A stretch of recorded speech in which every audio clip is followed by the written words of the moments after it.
Oi, pessoal, meus queridos alunos unitenses. Vamos a mais uma aula, certo? Antes de nós entrarmos no assunto de hoje, que é bem gostoso, vamos corrigir aquele exercício dos porquês que nós deixamos na aula passada, certo? Então, eu deixei umas questões com lacunas para vocês preencherem.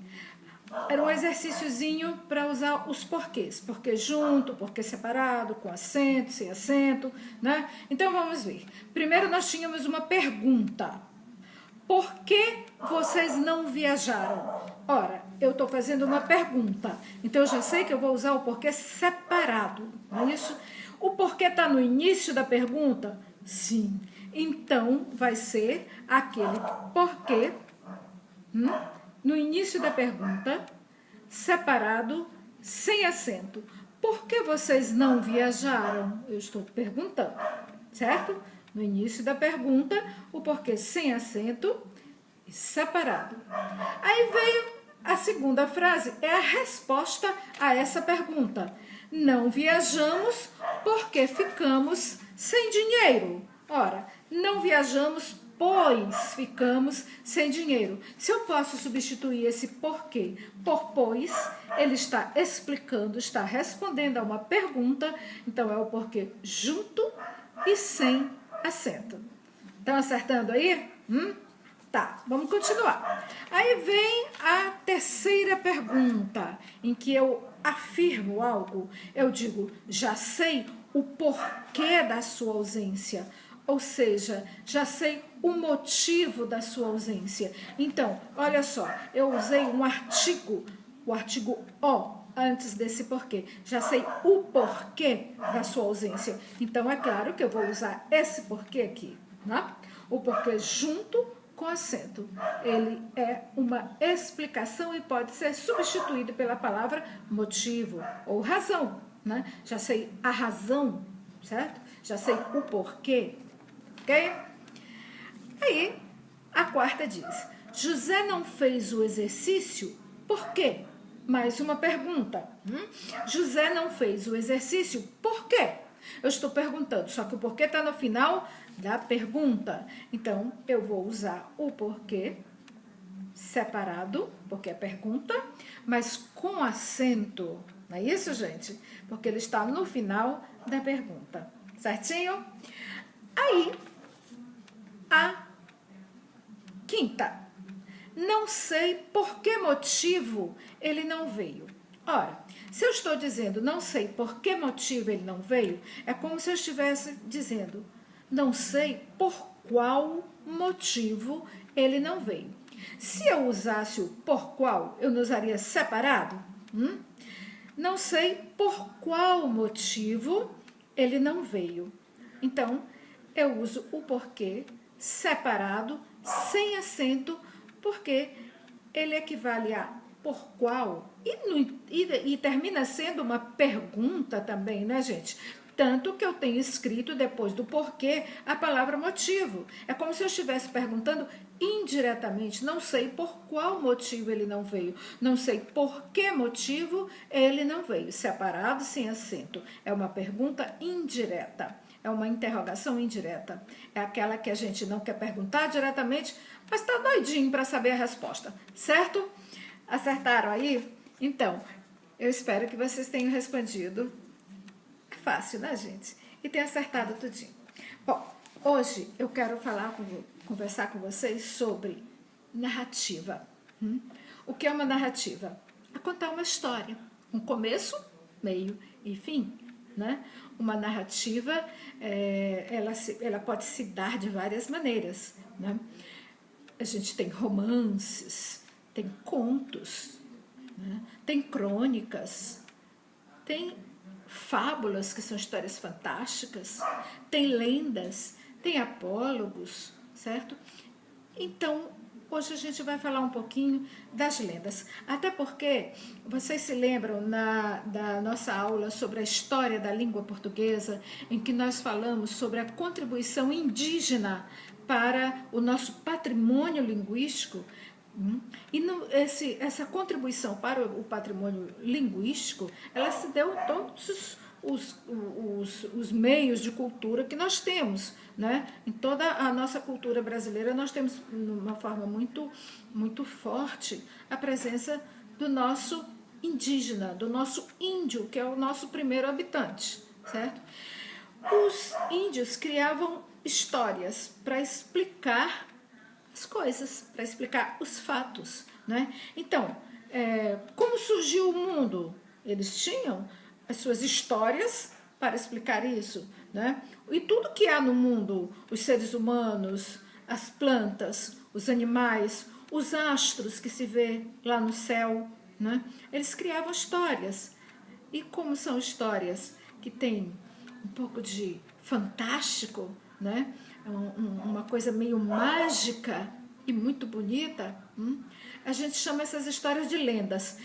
Todos os povos, não só os índios brasileiros, mas de todos os cantos onde houve povos indígenas e os primeiros habitantes da terra sempre criavam suas histórias para explicar coisas que eles não entendiam, né? Então nós temos as lendas, certo? Depois a gente vai falar melhor sobre o que é uma lenda, no que ela consiste. A gente vai ver um pouquinho mais essa parte teórica.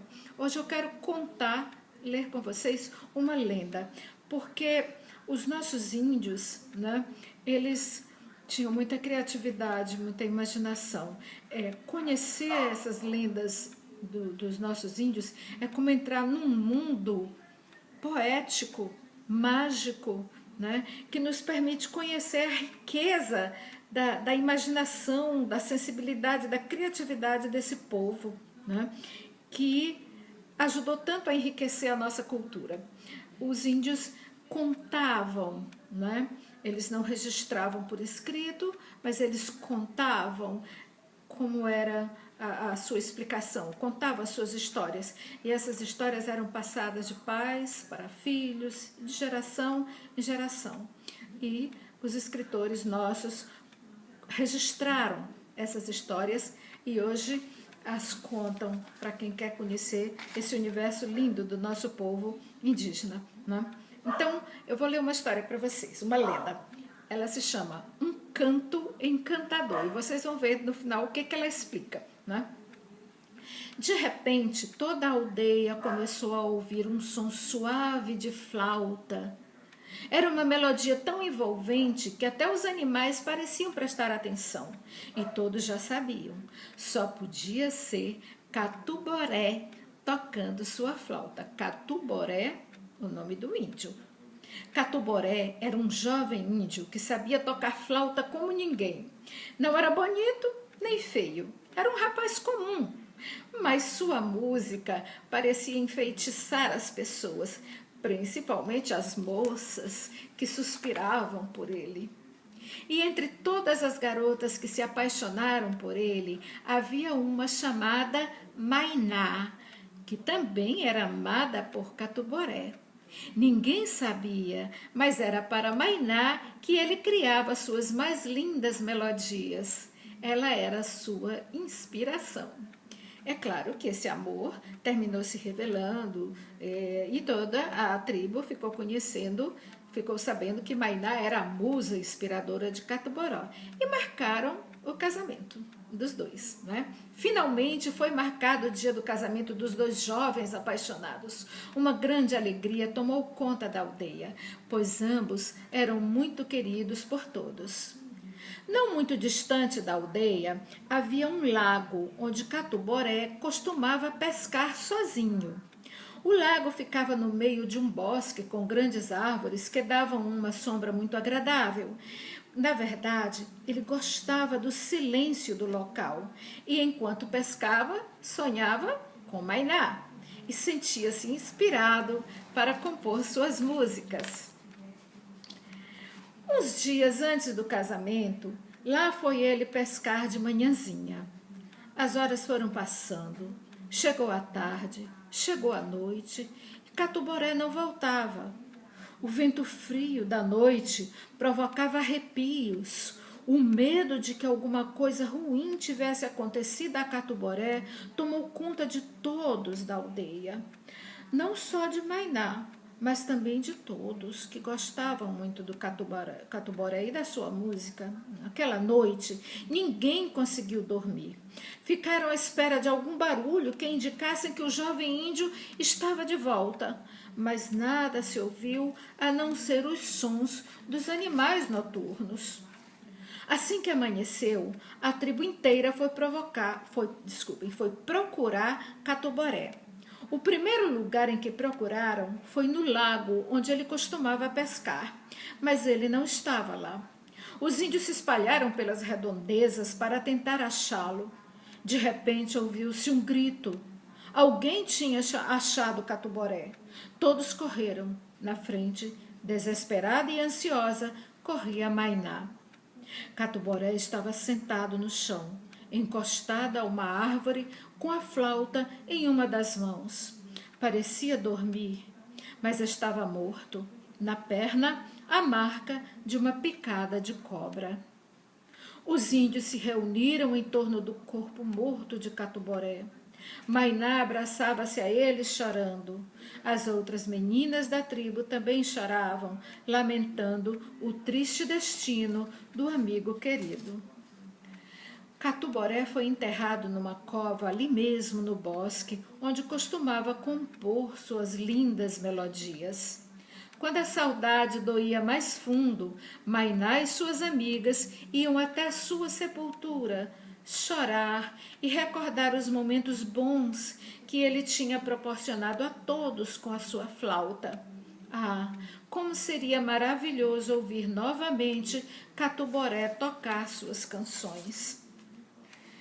Vendo o sofrimento de todos, principalmente de Mainá, a alma de Catuboré pediu ao deus Tupã que o transformasse num pássaro cantador, para que seu canto pudesse consolar sua amada.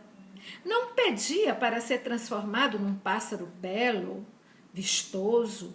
Podia ser um pássaro bem simples e comum, mas que tivesse o dom de encantar com sua voz delicada. Tupã ouviu o pedido e transformou a alma dele num pássaro pequeno, mas que tem um canto maravilhoso. Foi assim que surgiu o Irapuru, o pássaro que tem um canto parecido com o som de uma flauta. Quando Mainá ouvia esse canto, parecia que seu amado Catuboré estava ali perto, tocando para ela e consolando-a. O Irapuru canta apenas de vez em quando e por poucos minutos, mas quando ao amanhecer sua bela voz se espalha pelo ar, os outros pássaros se calam para ouvir seu canto, um canto que fala de amor e saudade. Lindo, né? Então, essa é a lenda que os índios criaram para explicar o Irapuru, como ele surgiu. Esse pássaro de canto tão maravilhoso, que dizem que cala as vozes de todos os animais, né? Quando canta, todos se calam para ouvi-lo. A mata inteira fica em silêncio, assim diz a história, né? Bom, gente, então essa é uma lenda.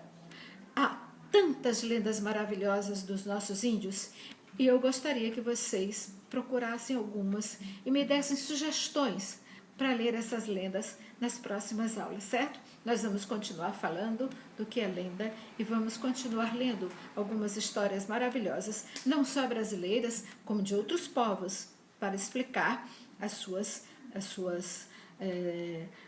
obras da natureza, para explicar o seu mundo, tá bom? Então, gente, até a nossa próxima aula. Um grande abraço para vocês, continuem se cuidando, se Deus quiser, logo, logo estaremos juntos, tá? Mais ainda, tá? Um abração, pessoal, e até a próxima aula.